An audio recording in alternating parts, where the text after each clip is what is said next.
Mau tidur baca itu. Bangun tidur baca itu. Tiba-tiba ada orang ngomong, Tuhan itu Tritunggal bukan tunggal. Apa nggak mampus dibikin sama orang Israel? Ini kalau logikanya waras, Mbok, ya dipikir ke sana supaya tidak terjerat dalam kemusyrikan. Kalau mau bantah, tolong bantah gue berdasarkan Alkitab. Jangan berdasarkan dogma. Di mana Yesus pernah mengatakan Allah itu Tritunggal? Maka aku mengutip apa yang dikatakan Yesus ketika Bagataga mengatakan, Assalamualaikum Gus, bukan hanya tentang Nabi buta huruf, bahkan dalam pemahaman mainstream yang ada tentang kisah Nabi Adam juga berbeda dengan apa yang disampaikan dan dijelaskan oleh Gus JM. Benar sekali katamu itu. Makanya kan aku bilang tadi, aku memberikan informasi pembanding. Dan bukan hanya tentang Adam saja, kita sudah dekonstruksi tentang cerita Nabi Yusuf dan Bunda Zulaikha. Tentang, jangan katakan istawa, apa itu lupa aku judulnya, sudah. Tentang surat An-Najm, orang nggak tahu apa itu Sidratul Muntaha. Kan otaknya orang-orang kalau ngomong Sidratul Muntaha dikirain di awang-awang. Sudah, apalagi? Apalagi lupa aku, banyak, saking banyaknya aku sampai tidak lupa ya. Beda aku akan mengajak kalian, ayo kita masuk dalam pemahaman yang bersih tanpa ada unsur-unsur yang itu cerita Israiliyat lah, yang dongeng lah, kembali kepada Al-Quran gitu ya. Oke, Kang Bagataga turnuhun. Kemudian jagoan kita dari Depok ada 3 kalau enggak 4 ya, kalian sering-sering ketemu lah. Rupano Fitra, Depok izin hadir menyimak kajian Gus. Salam Isra juga untukmu Kang Mas Rupano Fitra. Ya, semoga sehat selalu ya. Depoknya mana ini? Citayam kah? Gue waktu main ke Depok ya, ke daerah Citayam, gue seneng lihat orang Betawi ngomong tuh. Ya. Kasihan saudaraku Betawi di sana. Mereka sudah terusir, akhirnya terdampar di pinggir-pinggiran Jakarta, di Depok, daerah Citayam. Yang di Jakarta nggak ada, udah ludes itu. Yang beli para pemodal-pemodal semua. Karena apa? Tata kelola kota atau yang dikenal dengan planologi, lu kagak ngerti lah planologi, repot gue jelasin. Jadi harus ada kerjasama antara planologi dan antropologi, bahwa seharusnya ada kebijakan pemerintahan, lahan-lahan khusus yang itu merupakan kantong tempat kehidupan suku asli, kalau Jakarta Betawi, itu harus dilindungi secara hukum. Kalau gue jadi gubernur begitu. Jadi tidak punah. Sekarang lu cari Betawi di Jakarta kagak ada. Lu harus pergi ke sono. Kemana? Citayam. Minggir semua. Dan gue sudah ngomong sama teman-teman gue di Batu sini. Kalau kita tidak hati-hati, kita akan mengalami nasib yang sama sebagaimana saudara kita Betawi tersingkir dari Jakarta. Ini tanah-tanah yang ada sepanjang jalan dari Malang ke Batu ini sudah jarang yang dimiliki oleh pribumi. Ya, semua itu investor-investor yang bikin hotel, bikin apa ini macam-macam. Ya. Lu itu sebetulnya, kalian semua ngaji ke gue itu seneng loh. Karena apa? Gue tidak hanya memberikan ilmu-ilmu yang terkait teologis juga. Antropologis gue kasih, politis gue kasih. Jadi ada teologis, antropologis, politis, kadang-kadang ekonomis juga. Tapi kalau otak lu dasar mampet ya sulit juga gue jelasin. Makanya guru cerdas itu juga perlu murid cerdas. Ya. Oke. Itu untuk Kang Rupano Fitra ya, yang ada di Depok. Gini Kang, gue dulu denger orang Betawi ngomong ini, gue pikir apa sih maksudnya? Dia bilang begini, pale gue puyeng gitu. Aku kan pagi-pagi tuan rumahnya ngomong kepala gue puyeng gitu. Ternyata puyeng itu mumet, orang Jawa bilang. Pusing, sakit kepala itu orang Betawi bilang puyeng. Kepala gue puyeng. Tapi gue asing dengernya, suka gitu ya. Oke.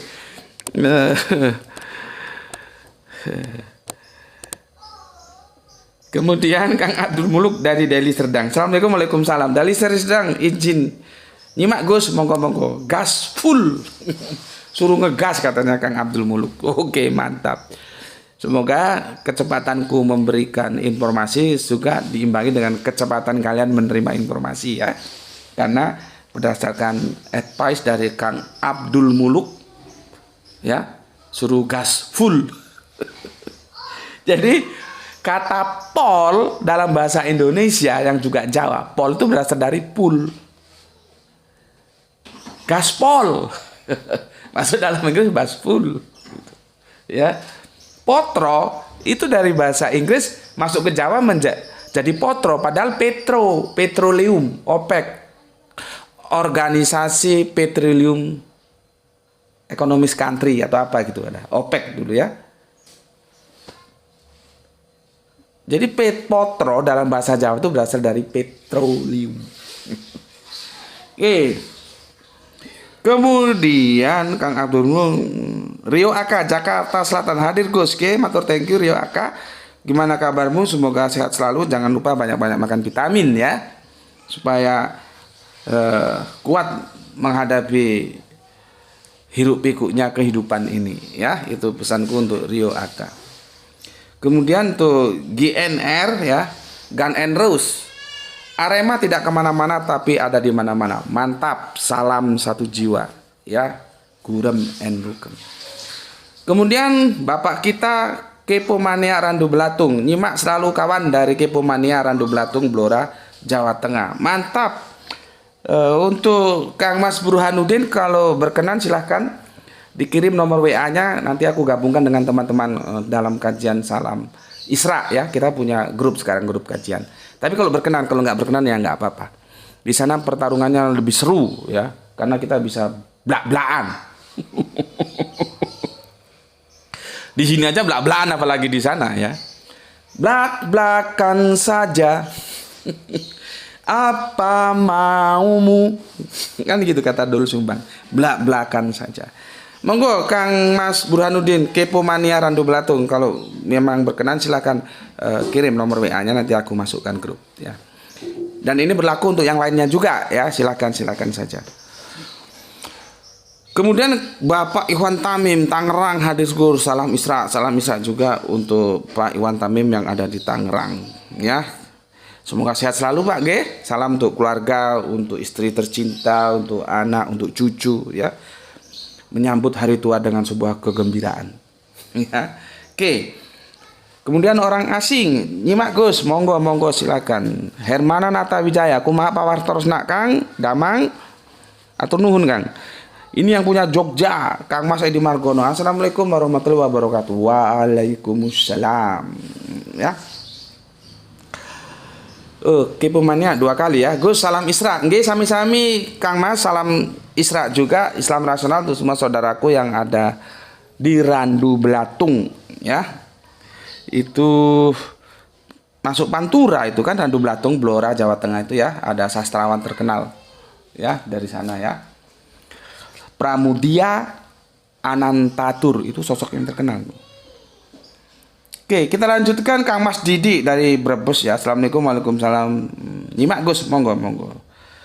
Kita lanjutkan Kang Irfan Al Akbar masih menyimak perihal Umi, ini masih dari Rumah Malang. Mantap. Masih berkumpul bersama keluarga tercinta. Ivanov, setuju Gus, salam kopi. Wah, gue udah terlanjur seneng. Gue kirain lu mau ngirim kopi. Enggak, just kidding ya. Jadi nanti ada anjing yang kepanasan digorengnya sama dia.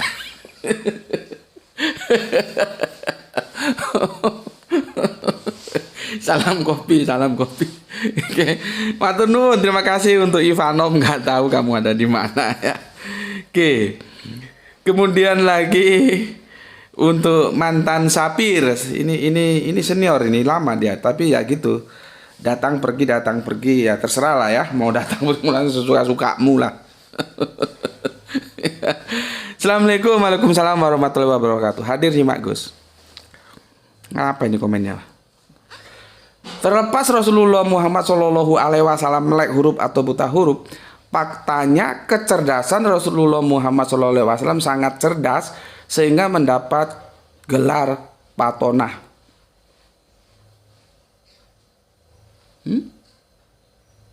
Anomali nggak komentarnya? Komentarnya anomali nggak? Lihat ini kata dia.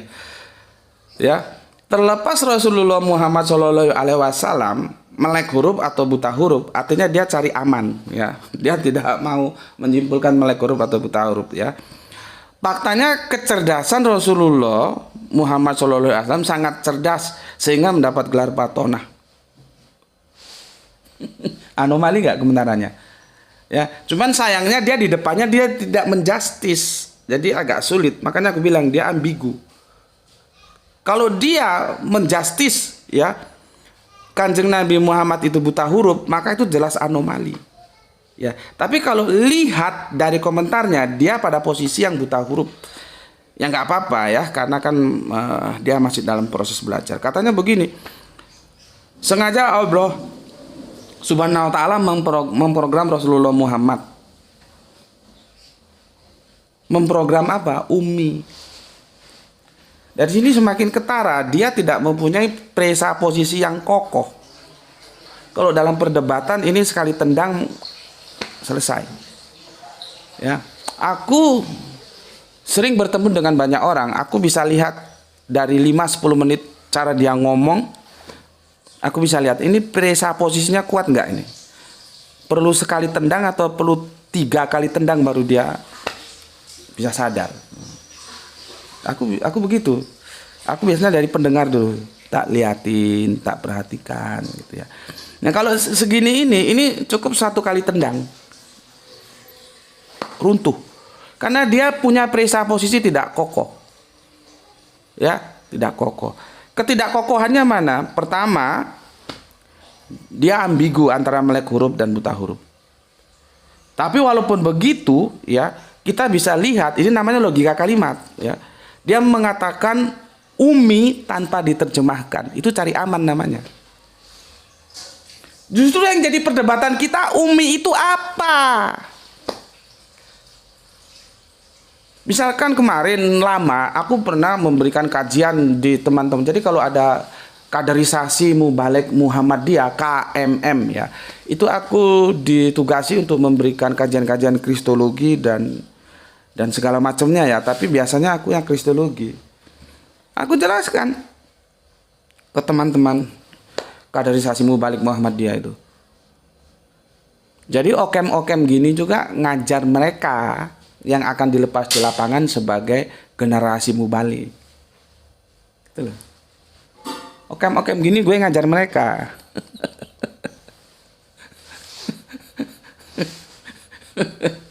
Ya, makanya lu ya perhatikan itu. Ya, lu harus memposisikan diri sama gue bertanya atau membantah. Kalau mau membantah, seberapa banyak isi otak lu? Kalau masih setengah tiang, harusnya bertanya saja. Itu pun yang bagus kalau tanya. Ya. Kalau nggak bagus, gue nggak mau kasih respon. Itu apa? Ya. Dia bilang Nabi Muhammad melek huruf, gue bilang buta huruf. Terjadi perdebatan panjang, sementara mustaminya kan bukan hanya dia yang gue urusi. Banyak kader-kader mubalik yang juga perlu. Kalau waktu gue habis untuk ngurusin dia kan kasihan yang lain. Maka gue bilang apa? Lu bilang Nabi buta huruf. Ya, gue bilang Nabi melek huruf. Ya, kita nggak ketemu kan? Nggak ketemu. Sekarang kita kembalikan ke Al-Qur'annya saja. Lu bilang Nabi ummi kan? Iya, oke. Gue juga setuju Nabi itu ummi. Kita setuju kan di ummi kan? Setuju. Oke, ya sudah. Tapi kata umi kan dipersepsi berbeda. Sama seperti dia ini. Dia menggunakan kata umi karena dia tidak mengambil resiko. Sama dengan depak. Depak itu umi nggak diterjemahkan. Tapi kenapa ketika itu tidak disandarkan kepada Kanjeng Nabi, dia diterjemahkan. Kembali masalah bahasa, bos. Ya. Ya. Sekarang gini aja lah. Ya. Terlepas Nabi Muhammad melek huruf atau buta huruf, fakta kecerdasan Rasulullah SAW sangat cerdas sehingga mendapat gelar patona. Pertanyaan gue, bisa nggak patona dan kebutahurupan itu menjadi simbiosis yang menyatu. Itu aja lu pikirkan. Kalau lu memang mengerti apa yang lu ucapkan. Karena lu Nabi Muhammad Patona itu lu percaya, ya. Itu apakah bisa dirukunkan dengan ketidakmampuannya membaca huruf itu loh? Itu kan anomali. Seharusnya kalau kamu yakin dan kamu hakul yakin sifat-sifat Nabi itu sidik, amanah, patonah, tablik. Kita bicarakan patona, maka tidak ada Nabi yang buta huruf. Seharusnya begitu. Nggak bisa dirukunkan itu. Kekacauan-kekacauan mereka yang mengatakan Nabi buta huruf itu berusaha mendamaikan antara ketidaktahuannya baca huruf dengan patona. Itu kan nanti kalau gue bilang goblok marah lagi, nggak dibilang goblok kok kebangetan gitu loh. Islam ini agama masa depan, bos. Di mana pendidikan itu menjadi penting. Maka perintahnya Iqra, bacalah.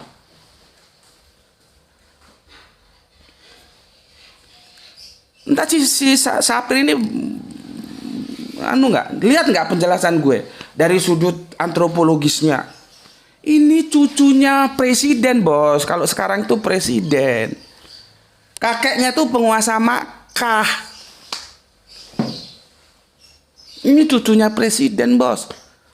Bukan cucunya penggembala onta atau penggembala kambing yang ada di tengah-tengah padang. Makanya lihat dekonstruksi yang gue bangun. Tidak mungkin Halimatus Sa'diyah itu menseleksi Kanjeng Nabi Muhammad. Yang paling mungkin Kanjeng Nabi Muhammad pada waktu itu masih Muhammad bin Abdullah kecil ya. Tentunya keluarga kerajaan yang menseleksi siapa yang layak menyusui cucu gue nih.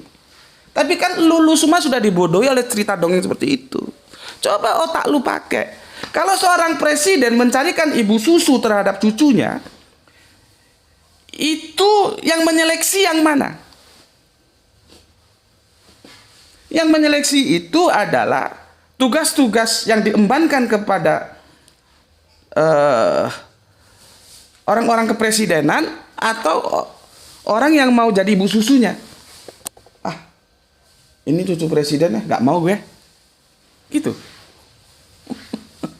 Ya. Jadi gimana ya? Ya itulah karena kamu juga ngajinya datang pergi gitu. Nggak bisa. Kamu harus nunut. Tapi ya suka-suka lu, gue juga nggak ngurus, malu datang malu pergi. Gue nggak ada urusan dengan gitu. Ya. Sekarang ya patona dan kebutahurupan itu nggak bisa disamakan menjadi sama satu habitat yang sama. Itu diametral. Kamu sudah ngakui patona kok ngakui lagi buta hurufnya. Kan geblek namanya. Oke. Sengaja Allah memprogram Rasulullah Muhammad Umi. Iya, Umi itu apa? Coba kamu kalau lihat videonya memang aku bikin begitu ya, karena itu diskusi di WA sebetulnya. Ya, sayang kalau terbuang, maka aku bagikan kalian. Karena aku sudah bilang, ya. Permasalahan kita itu bagaimana memahami membaca. Itu apa? Ratala, yatlu, ikro. Terus Umi itu apa artinya? Aku sudah kasih pilihan buta huruf atau buta kitab. Kan aku sudah bantu. Itu loh. Ya. Oke. Kitab suci sebelum Umi untuk memahami kitab suci sebelumnya Tauratnya, Musa, Zabur, Daud, Injilnya, Yesus, Isa, untuk menghindari dari kaum kafir yang selalu mengatakan Al-Quran karangan Rasulullah Muhammad. Gimana ya? Coba deh kamu lihat kemarin ada short video. Al-Quran itu tidak pernah menggunakan buta huruf untuk berargumentasi menjaga kemurniannya. Tidak pernah. Cuman masalahnya kan elu di sini kagak jelas memposisikan diri elu. Uminya tidak lu terjemahkan. Gue agak repot. Apakah lu pada posisi Nabi itu melek huruf atau buta huruf? Nggak jelas. Kecuali umminya lu terjemahkan, baru gue bisa baca dengan jelas. Kalau ini ambigu, apalagi kamu tulis di depan, ya, melek huruf atau buta huruf, ya, itu terlepas dari keduanya, itu kan ambigu. Apa tuh? Nah, iya ini. Kamu lihat di sini. Ya? Kamu lihat di sini. Tanya sama siapa yang kamu anggap jago dalam hal ini, tanya. Pernah nggak Al-Qur'an menggunakan kebuta hurufan itu untuk menggaransi bahwa dia original? Pernah nggak? Jadi kan sekarang ini sebetulnya mereka seolah-olah membela Nabi padahal menista Nabi. Ya, kemuliaan Nabi itu,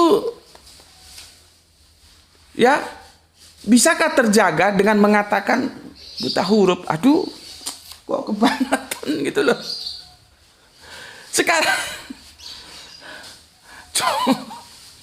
nggak ngerti aku. Orang yang membela Nabi katanya menghina Nabi, orang yang menghina Nabi merasa membela Nabi, jadi kacau. Masa sih dengan mengatakan Nabi buta huruf itu menjaga kemuliaan Nabi? Nanti kan ada lagi alasannya, ya. Alasannya ada lagi, dan alasan itu hanya sebuah opini. Kita bertarung dalam opini itu nggak ada selesainya. Kembalikan ke Al-Quran. Dan dari semua komentar yang masuk, khususnya yang tidak pro dengan apa yang aku sampaikan, tidak ada satu ayat pun yang disampaikan. Jadi semua opini-opini. Ada yang curhat bapaknya, ibunya buta huruf lah. Memang kan urusan gue, bapak lu, mama lu buta huruf, itu urusan lu. Ngapain juga lu ngomong di sini? Apa kalau bapak lu, mak lu buta huruf, terus itu membenarkan Nabi buta huruf gitu? Yang diemban Nabi itu tidak sebatas hanya sebagai bapak, kepala rumah tangga, bukan. Jangan lu ciutkan menjadi bapak gue buta huruf, emak gue buta huruf. Terus kenapa kalau bapak lu buta huruf, mama lu buta huruf? Kok lapor ke gue? Ya. Oke. Ini kamu mantan kafir, tak kasih tahu supaya kamu bisa menentukan sikap. Nanti terserah kamu. Mau Nabi itu buta huruf atau tidak, itu terserah kamu nanti. Ya. Sebentar, ya. Sebentar. Kamu supaya tahu, tidak pernah Al-Quran itu tidak pernah, ya, membuta hurufkan nabinya untuk menjaga kemudian Al-Quran. Tidak pernah. Itu kan opini yang dibangun oleh kalian-kalian saja yang sudah tercokoki dogma. Ya, yang digunakan Al-Quran untuk menjaga kemudiannya adalah bahasa. Ya. Ini tak lihatkan bahasa ini yang mana ini, ya.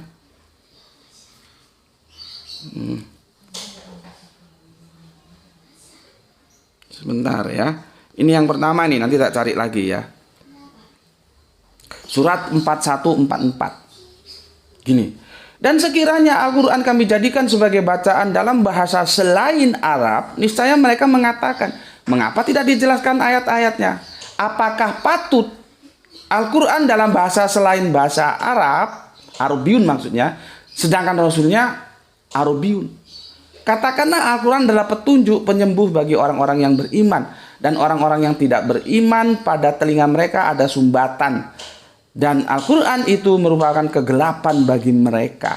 Mereka itu seperti orang-orang yang dipanggil dari tempat yang jauh. Apa yang digunakan bahasa? Makanya lu kan pernah kafir. Dulu lu terjadi pemberontakan enggak? Kanjeng Nabi Isa yang kamu terima dulu sebagai Yesus itu orang Israel, bahasanya Ibranik, Aramaik. Tiba-tiba lu tiap hari berangkat ke gereja, misalkan kebaktian, yang lu baca itu kitab suci atau terjemahan kitab suci?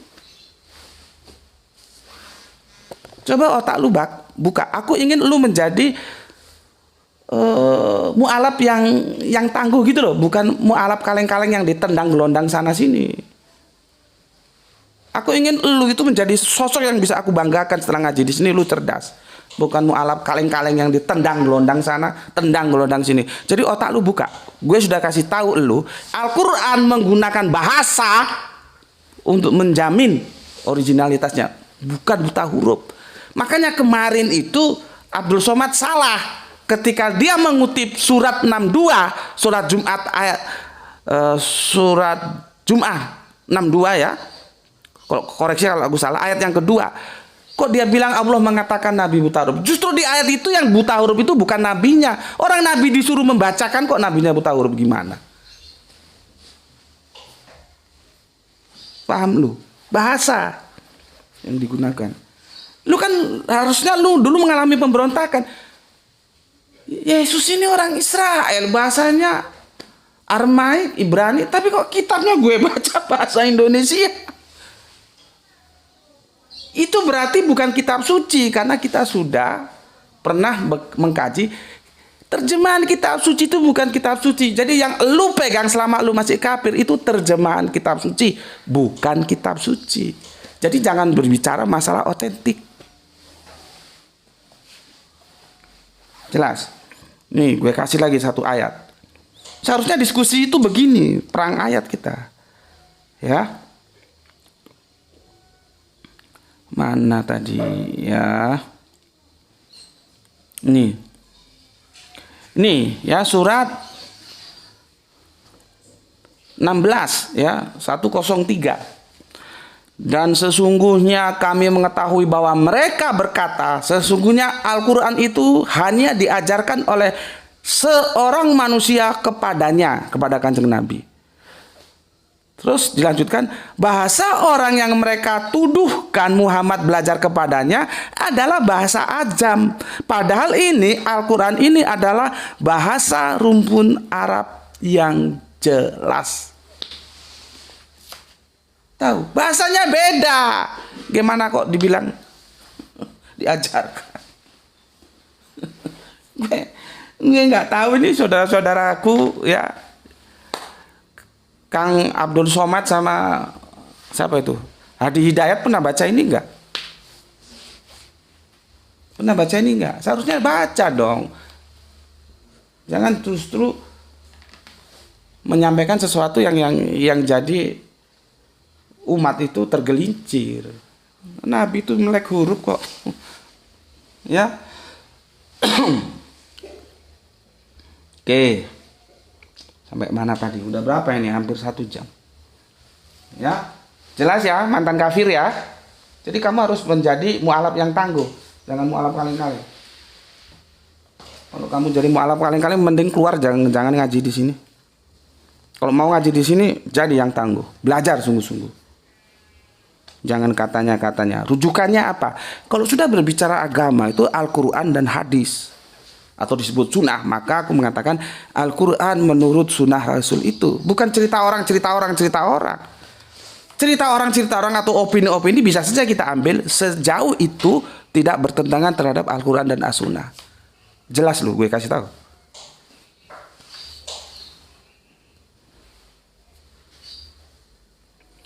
Oke, dari mantan sapir ya. Gue mau menjelaskan tentang Umi tapi waktunya tidak cukup. Ini sudah 58 menit. Sudah hampir 1 jam. Kang Juanto Anto ya. Assalamualaikum, waalaikumsalam. Izin ikut ngaji Gus. Salam Isra, apresiasi buat GM ya. Ini terlalu panjang, aku langsung ke ayat yang dinukil aja ya. Begini. Dan kamu tidak pernah membaca sebelumnya, yaitu Al-Quran, sesuatu kitab pun. Dan kamu tidak pernah menulis suatu kitab dengan tangan kananmu. Andai kata kamu pernah, maksudnya membaca dan menulis, benar-benar ragulah orang yang mengingkarimu. Sebenarnya Al-Quran itu adalah ayat-ayat yang nyata di dalam dada orang-orang yang diberi ilmu, dan tidak ada yang mengingkari ayat-ayat kami kecuali orang-orang yang zolim. Quran surat 29 dari 48 sampai ke 49. Pertanyaan gue. Karena ayat ini juga banyak disalahpahami. Seperti UAS kemarin salah paham. Dikirain ayat ini mengatakan Nabi itu buta huruf. Padahal sudah jelas ya. Dan kamu tidak pernah membaca. Bukan tidak bisa membaca.